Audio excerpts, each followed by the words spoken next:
Kolkata Eden gardens, Bharat का किला। और क्या हुआ? साउथ अफ्रीका ने हमें 30 रनों से हरा दिया। सर्वनाक। 2.5 दिन में 38 विकेट गिरे।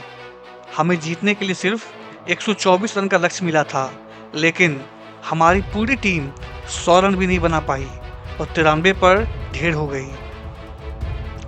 जसप्रीत बुमराह ने पहली पारी में 5 विकेट लिए और जडेजा ने दूसरी पारी में 4 विकेट लिए, लेकिन बल्लेबाज कहाँ थे हमारे बल्लेबाज? साइमन हार्मर के सामने हमारे खिलाड़ी ऐसे सरेंडर कर गए जैसे कोई बच्चा खिलौना छोड़ देता है। सैकड़ों करोड़ उम्मीदों का बोझ, ये है भारतीय क्रिकेट टीम। हर बार एक नया टूर्नामेंट, हर बार एक नई सीरीज और हर बार वही घिसी पिटी कहानी। अरे, जब आप घर पर अपने ही मैदान पर अपनी मर्जी की पिच पर कमजोर से कमजोर टीमों को रौंद कर खुद को किंग समझते हो, तो ये किंग का ताज इंटरनेशनल सर्किट में क्यों धूल चाटने लगता है? सवाल है, क्या वो बदलाव आया है? ये न्यू इंडिया, न्यू अप्रोच सिर्फ एड फिल्मों और सोशल मीडिया की हेडलाइंस तक सीमित है। जब सीनियर खिलाड़ी थे तो हार का ठिकरा उन पर फोड़ा जाता था। अरे, ये पुरानी पीढ़ी है, इनसे नहीं होगा। अब रोहित नहीं है, विराट नहीं है, फिर क्या हुआ? कौन है जो अब इस हार की जिम्मेदारी लेगा? क्या हार का भूत स्टेडियम के ड्रेसिंग रूम में बैठ गया है? खिलाड़ी कोई भी हो, हार तय है। वेस्टइंडीज को हरा दिया, बांग्लादेश को पीट दिया। क्या यही हमारी विश्व विजेता होने की परिभाषा है? क्या हम सिर्फ पड़ोसियों के मोहल्ले में खुद को शेर साबित करके खुश हो जाएंगे? ये कैसा बेंचमार्क सेट किया है हमने? शर्म आनी चाहिए, शर्म।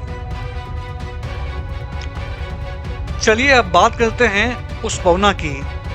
बौना बोला गया था, मजाक उड़ाया गया।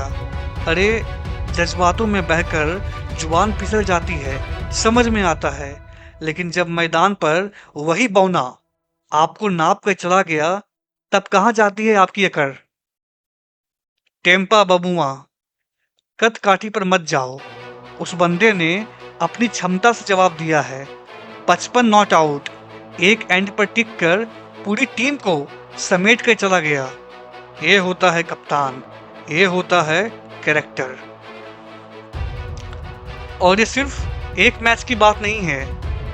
टेम्पा की कप्तानी में साउथ अफ्रीका की टीम ने क्या क्या किया है, ऑस्ट्रेलिया तक को नहीं छोड़ा। WTC का फाइनल तो है ही, और उन्होंने 11 टेस्ट मैचों में 10 मैच भी जीते हैं। ये आंकड़ा क्या बता रहा है? ये बता रहा है कि टीम जो बिना बड़े नामों के, बिना सुपरस्टार के, सिर्फ इरादे और प्रदर्शन के दम पर चल रही है, हमसे कहीं आगे है। आप मजाक उड़ाते रहे और उसने आपको औकात दिखा दी। ये क्रिकेट का मैदान है, यहाँ बौना और लंबा नहीं चलता, यहाँ सिर्फ दम चलता है। और जिस दिन किसी ने हमारे खिलाड़ी को ऐसा बोला, उस दिन तो आग लगा देते हैं हम। लेकिन हमारे खिलाड़ी, कहाँ है वो आग? कहाँ है वो पलटवार? सिर्फ जुबान से, बल्ले और गेंद से क्यों नहीं?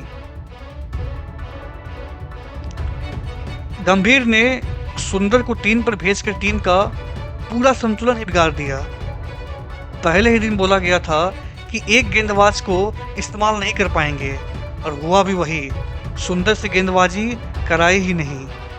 बल्लेबाजी अच्छी है, पर वो नंबर 6 पर भी उतना ही कर सकते थे। फिर नंबर 3 का असली बल्लेबाज क्यों हटाया?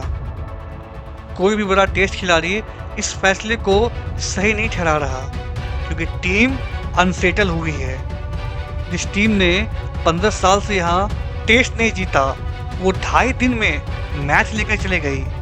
ये सीधा गलत फैसलों का नतीजा है, और इन सब के जिम्मेदार हैं गौतम गंभीर। अब आते हैं मैनेजमेंट पर, कोचिंग स्टाफ पर, ये जो हमारे रथी महारथी ज्ञान दे रहे हैं। गौतम गंभीर, आप ये बताओ, अब तो रोहित और विराट भी नहीं है। जब हार होती थी, आप इन खिलाड़ियों को कटघरे में खड़ा करते थे। इसने सही नहीं खेला, उसने नहीं खेला, बट अब तो सब आपकी मर्जी का है। आपकी पसंद के खिलाड़ी, आपकी पसंद की रणनीति, फिर क्या दिक्कत है? क्यों हालत पतली है आप लोगों की? न्यूजीलैंड हमारे घर आया, उसने हमें पेल दिया। ऑस्ट्रेलिया के दौरे पे हम गए, वो हमें पेल कर गए। और ये पेलना कोई मामूली हार नहीं है, यह थी बेइज्जती, यह थी हमारी तैयारियों पर सवाल। क्या तैयारी कर रहे हैं हम लोग? आपकी कोचिंग में क्या हो रहा है? सिर्फ वार्म अप मैच जीतना, सिर्फ बांग्लादेश और वेस्ट इंडीज को हराने के लिए हम इतना बड़ा वेतन दे रहे हैं? इंटरनेशनल क्रिकेट में जब असली चुनौती सामने आती है, जब पिच हरी होती है, जब गेंद स्विंग होती है, तब आपकी कोचिंग कहाँ जाती है? तब आपके टैक्टिक्स कहाँ जाते हैं? क्या कोच सिर्फ इतना है कि ड्रेसिंग रूम में आकर गुड लक बोल दे? रणनीतियाँ कहाँ है? प्लान बी कहाँ है? एक मैच हारते ही टीम का आत्मविश्वास क्यों टूट जाता है? ये कमजोरी नहीं, ये मैनेजमेंट का फेलियर है। अपनी टीम को मानसिक रूप से मजबूत नहीं किया। आपने उन्हें बाउंसर खेलना नहीं सिखाया। आपने उन्हें दबाव में जीतना नहीं सिखाया। सुन लो, देश की जनता बेवकूफ़ नहीं है। हमें क्रिकेट से प्यार है, इसलिए हमें हार से तकलीफ होती है। अगर यही रवैया रहा तो जल्द ही ये टीम सिर्फ रिकॉर्ड्स की किताब बनकर रह जाएगी, जहां सिर्फ पिछली जीतों की याद की जाएगी और भविष्य की कोई गारंटी नहीं होगी। तो मेरे बस 3 क्वेश्चन है आप लोग से। जिम्मेदारी कौन लेगा? कप्तान, कोच या सिलेक्शन कमेटी? किसी एक को तो आगे आकर कहना होगा, हाँ ये मेरी गलती थी। क्या टीम सिर्फ कागज पे बड़ी है या मैदान पर भी बड़े दिल और बड़े जज्बे से खेलती है? और सबसे बड़ा सवाल, क्या हम कभी अपनी सबसे बड़ी समस्या को स्वीकार करेंगे? वो समस्या है दबाव में निखर जाना। तो मेरा बस इतना सवाल है आप लोगों से। अब मिलते हैं अगले वीडियो में। धन्यवाद।